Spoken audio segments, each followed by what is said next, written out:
My fiancée said, "Your job is embarrassing. Tell people you're a consultant." I said, "Great advice." So I became a consultant for my own company. I started without telling her. When Forbes featured me 6 months later, her text was, "When you tell me you were successful?" My reply was, "You never asked." Original post: I, 32 male, was engaged to Victoria, 29, for about a year and a half. We'd been together 3 years total. She worked in fashion marketing for some high-end brands, always dressed impeccably, networked with important people. Meanwhile, I was a facilities manager at a mid-sized manufacturing company. Not glamorous, but I made decent money, $78,000 a year, good benefits, stable. The problem started about 8 months ago at her company's holiday party. Black tie event, fancy hotel ballroom, the works.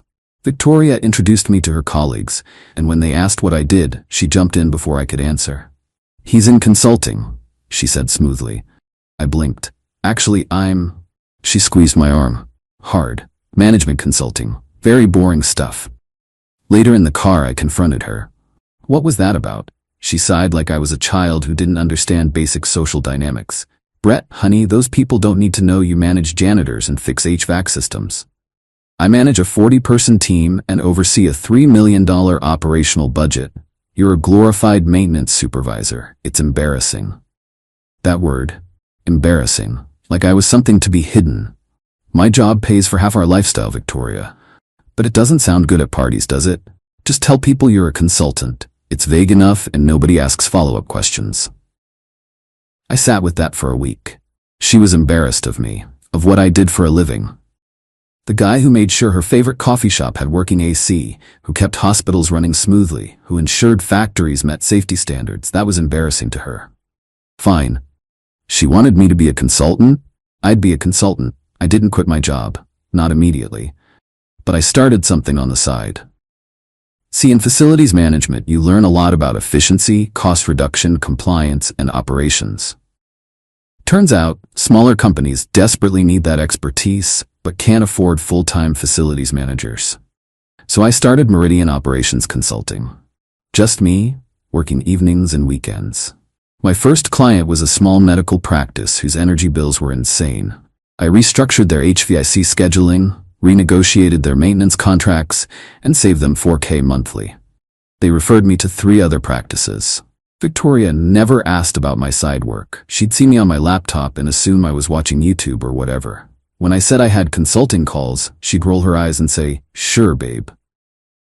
3 months in, I had enough steady clients to match my salary. I quit my facilities job and went full-time consultant. When Victoria asked about it, I just said, "You were right, I became a consultant." She literally patted my head. "See? Doesn't that sound better?" Update 1. The business exploded faster than I expected. Turns out, there's massive demand for operational efficiency consulting, especially from companies that can't afford McKinsey prices but still need help. Within 4 months of going full-time, I had to hire 2 contractors to handle the workload. Victoria remained completely oblivious. I worked from home, but she never asked about my work.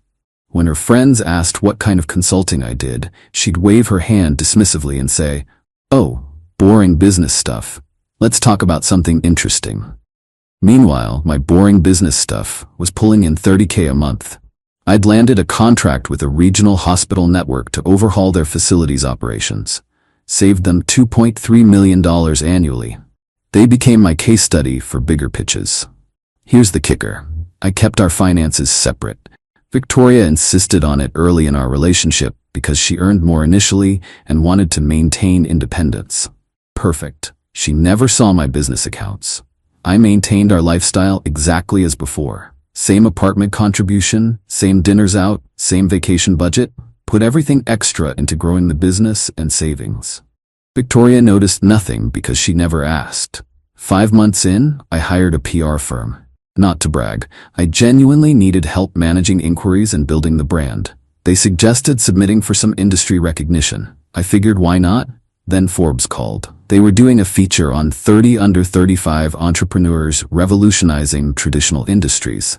My PR person had pitched them about how I was disrupting facilities consulting by making it accessible to smaller businesses. They wanted an interview. The interview happened during Victoria's work hours. The photo shoot too. When they asked about my motivation, I kept it simple. I saw a gap in the market and filled it. The article wouldn't publish for another month. I said nothing to Victoria. Update 2. The Forbes article went live on a Tuesday morning. The headline: From Facilities Manager to Multi-Million-Dollar Consultant, How Brett Morrison Built Meridian Operations in 6 Months. Multi-million was technically accurate, projected annual revenue based on current contracts. The article included photos of me with some client executives, testimonials about cost savings, the whole deal. My phone started buzzing at 7 a.m. LinkedIn notifications, emails, text messages, former colleagues, college friends, everyone congratulating me. Victoria was in the shower. Her phone was on the nightstand, also buzzing. I saw her best friend Cassandra's name pop up repeatedly. Victoria came out, towel-wrapped, grabbed her phone. Her face went through about 6 different expressions as she scrolled. "Brett, what is this?" I was making coffee. "What's what?" She held up her phone, showing the Forbes article. "This, why is Forbes writing about you?" "Oh that, they wanted to feature the consulting firm." "What consulting firm?" "Meridian Operations, my company." She stared at me like I'd grown a second head. "Your company? Since when do you have a company?" "Since you told me to be a consultant, about 6 months ago." "Why didn't you tell me?" I sipped my coffee. "You never asked." She actually screamed. Like full-on screamed. "I never asked? You're in Forbes and you didn't think to mention it? You said my work was boring. You told people not to ask me about it at parties. Why would I burden you with the details?" Her phone kept buzzing. She was reading messages in real time, her face getting redder. "My friends are asking why I didn't tell them my fiancé was successful. Cassandra just sent me the article with, girl, why were you hiding this?" What am I supposed to say? The truth, that you didn't know because you never asked about my embarrassing job? She threw her phone on the bed. "This is insane. We're getting married in 4 months and you've been running a secret company?" "It's not secret. It's registered, has a website, pays taxes. You just never looked. Hell, I've been taking calls in front of you for months. You just assumed they weren't important." That's when the real kicker happened. Her phone rang. Her mom. Victoria answered on speaker. "Hi, Mom. Victoria Marie Thornton. I just saw the Forbes article that Jennifer forwarded me. Your fiancé is a millionaire and you never mentioned it? Do you know how this makes our family look?" "Mom, Jennifer's daughter's boyfriend just made partner at some law firm and she's been bragging for weeks. Meanwhile, your fiancé is in Forbes and I'm finding out from her? This is humiliating." Victoria hung up and glared at me. "You did this on purpose." "Did what?" "Became successful? Yeah, I guess I did." Update 3. The next few days were absolutely insane. Victoria went through the 5 stages of grief but somehow made each one about her. Denial. This has to be some mistake. Forbes must have exaggerated. I showed her our business bank statements, 6 figures in monthly revenue. She actually gasped. Anger. You lied to me. For months. I never lied. I told you I became a consultant. You literally patted my head like I was a dog who learned a trick. Bargaining. Okay, I shouldn't have called your job embarrassing, but we can work through this. We're a team. Are we? Because teammates usually know what position the other one plays. Depression. She cried to her friends about how I'd betrayed her. Posted vague Instagram stories about trust in relationships and going through something. Acceptance. This is where things got interesting. By day 3, Victoria had completely rewritten history. At a dinner with her friends, she was suddenly the supportive fiancé who'd encouraged me to start my own business.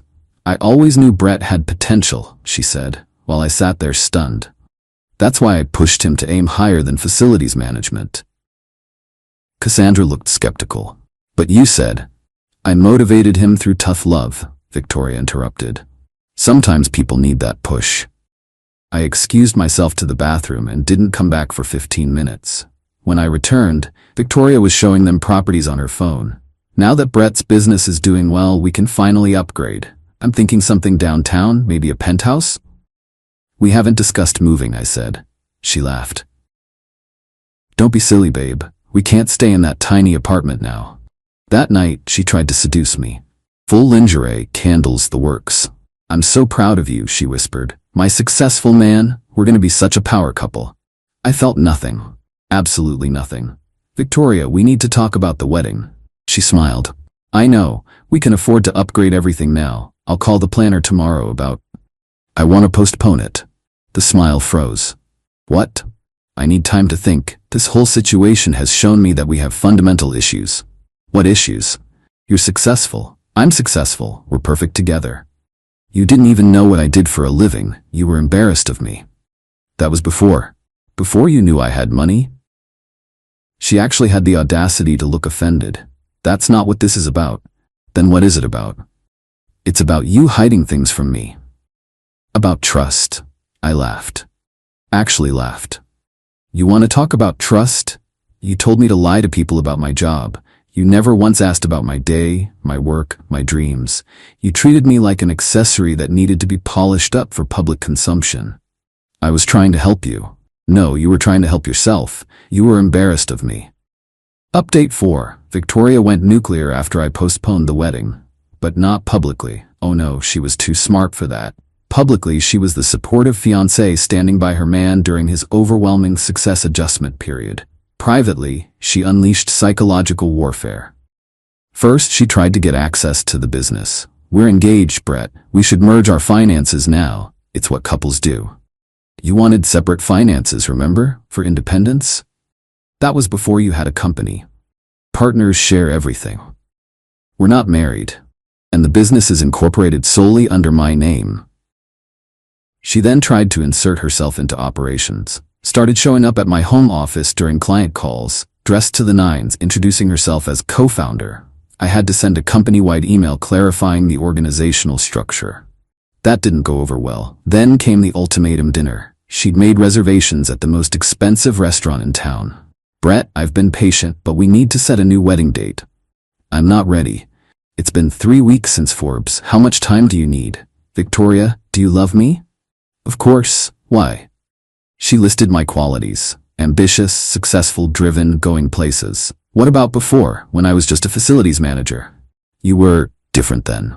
How? You weren't living up to your potential. So you didn't love me then? I loved who you could become. There it was. The truth. And if the business fails tomorrow? If I go back to facilities management? She was quiet for a long time. Why would you even say that? Because I need to know if you love me or my bank account. That's unfair. Is it? You literally told people I was a consultant because my real job embarrassed you. Now you're planning penthouses and destination weddings. What changed, Victoria? Me or my net worth? She stood up, threw her napkin down. I don't have to listen to this. When you're ready to appreciate what I bring to this relationship, call me. She stormed out. Left me with the $400 check, which I found ironically appropriate. Update 5. Victoria's campaign to salvage our relationship lasted exactly 1 more week. During that time, she, 1. Had her mom call me about not throwing away something special. 2. Sent flowers to my office. I work from home, so they went to my apartment building's front desk. 3. Posted multiple Instagram photos of us with captions about weathering storms together. 4. Told mutual friends I was having a mental health crisis from the pressure. That last one pissed me off enough to take action. I called our mutual friends for a dinner party. My treat. Victoria wasn't invited. At dinner, after a few drinks, I pulled up my phone. So Victoria's been saying I'm having a mental health crisis. I want to show you all something. I played a recording. Yeah, I'd been recording our conversation since the Forbes article. Legal in our state as long as one party consents. Victoria's voice filled the private dining room. His job is embarrassing. He manages janitors. I just tell people he's a consultant, so I don't have to explain that my fiancé is basically a glorified maintenance man. Everyone went silent. Then another recording, from after Forbes. I always knew he had potential. I pushed him to be better. Really, I deserve credit for his success. Then the kicker, from our last fight. If he thinks I'm staying with him, if this business fails, he's delusional. I have standards. Our friend group exploded. Half were disgusted with Victoria, half were mad at me for recording her. I didn't care. The truth was out. Victoria called me screaming that night. You played private conversations to our friends? You told them I was mentally unstable. I provided evidence to the contrary. I'm done. We're over. You're a manipulative asshole. Cool, I'll box up your stuff. And I want my ring back. The ring you picked out and made me buy because it was investment quality? Sure. I have the receipt, and the appraisal showing it's worth 30% less than we paid. You can have it. I also want compensation. For what? Emotional distress, defamation. You humiliated me. You humiliated yourself. I just provided the audio. She hung up. I thought that was the end. I was wrong. Final update. Victoria's final play was both predictable and pathetic. She went full social media influencer mode, pivoting to heartbroken but strong independent woman. She started a blog, Dating Up, When Success Changes Your Partner. Every post was a thinly veiled attack on me, how I'd changed, become money-obsessed, and forgot where I came from. The irony was incredible. She was literally monetizing our breakup with affiliate links and sponsored content about healing from toxic relationships. But she made one crucial mistake. She included details about my business, claiming she'd been an unofficial advisor and demanding credit for my success. She even posted behind-the-scenes content suggesting she'd helped land major clients. My lawyer sent a cease and desist. She ignored it. So I did what any good consultant would do. I provided data. I created a simple website, The Truth About Meridian Operations. Timeline of the company's founding, all documentation showing sole ownership, client testimonials specifically stating they'd never met Victoria, and the kicker, a recording of her saying, "I don't care about your boring business stuff," when I tried to tell her about landing the hospital contract. But I didn't publish it. I sent her the link privately with a message, "Remove all references to my business from your blog in 48 hours or this goes live." She called immediately. "You wouldn't dare. Try me. This is blackmail. This is context management. You want to monetize our breakup? Fine, but you don't get to lie about my business. I'll sue you." With what money? The influencer revenue from your 2,000 followers? She scrubbed her blog that night. But the internet never forgets. Her friends had seen it, screenshot it, and the truth was already out there. 3 months later, I ran into Cassandra at a coffee shop. "How's Victoria?" I asked. "You don't know?" "We don't talk. She's dating some crypto guy. Keeps posting about finally finding someone on her level. He drives a leased Lamborghini and lives with 3 roommates." "Sounds about right, Brett. She messed up. She knows it." "Does she though?" "She saw your company just got that government contract, the $10 million one." "Ugh." She cried for a week. "Not my problem anymore." Cassandra stirred her coffee. "For what it's worth, we all knew she was wrong about your job being embarrassing. My dad was a plumber. Best man I ever knew. Victoria she got lost in the image." "She didn't get lost. That's who she always was." 6 months after the breakup, Forbes did a follow-up piece. The consultant who doubled down, Meridian Operations Explosive Growth. This time they asked about work-life balance and relationships. I kept it simple. Success means nothing if the people around you only value your net worth. I learned that lesson the expensive way, but it was worth the tuition. Victoria texted me after it published. "That was about me, wasn't it?" I replied, "You never asked." Then I blocked her. The business now has 23 employees and offices in 3 cities. We just landed a contract with a major university system. My biggest regret isn't the relationship ending. It's that I ever let someone make me feel ashamed of honest work. Oh, and I still list my official title as former glorified maintenance supervisor in my email signature. Clients love it. It's authentic, humble, and shows I understand operations from the ground up. Victoria still tells people she dated that Forbes guy at parties, according to mutual acquaintances. Apparently she leaves out the part where she didn't know about the Forbes article until it was published. The best revenge wasn't building a successful company out of spite. It was proving that the embarrassing facilities manager she was ashamed of had more business acumen than she ever recognized. Every contract I sign, every client I help, every employee I hire is a reminder that expertise isn't about image, it's about value. And that's something Victoria never understood. Last I heard, the crypto boyfriend's Lamborghini got repossessed. Victoria's Instagram went private after that. Cassandra says she's taking a social media break to focus on personal growth. Sure she is. Meanwhile, I just hired my 24th employee, a brilliant operations analyst who spent 10 years as a janitor while getting her night school MBA. Victoria would probably find her background embarrassing. I find it inspiring. That's the difference between us. I see value in people's work and experience. She only saw surface-level prestige. Guess which perspective builds multi-million-dollar businesses? You never have to ask.